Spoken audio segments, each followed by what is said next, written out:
Unfortunately, our time is limited. Grover's Corners, let me see. Grover's Corners lies on the old Pliocene granite of the Appalachian Range. I may say, some of the oldest land in the world, and we're very proud of that here. Of course, there have been some recent outcroppings of sandstone showing through a shelf of Devonian basalt, and some vestiges of Mesozoic shale. However, these are comparatively new, perhaps 200 or 300 million years old. Oh, and some highly interesting fossils have been found. I may say unique fossils, about 2 miles north of Peckham Farm in South Peckham's cow pasture. These may be seen at the museum of our university at any time. That is, any reasonable time.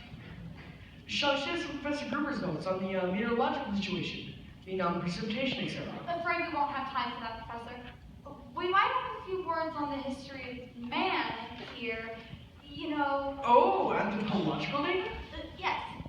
Early Amerindian stock and Comanche tribes. No evidence for the 10th century of this era. Now entirely disappeared.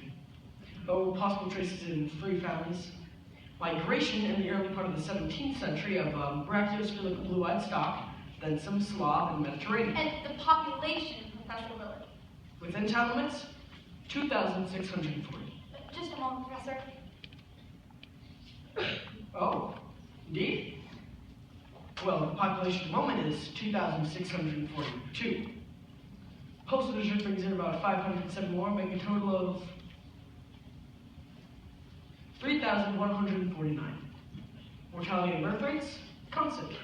By McPherson's gauge, 6.032. Thank you very much, Professor. You know, we're all very much obliged to you. No. Now for the political and social report.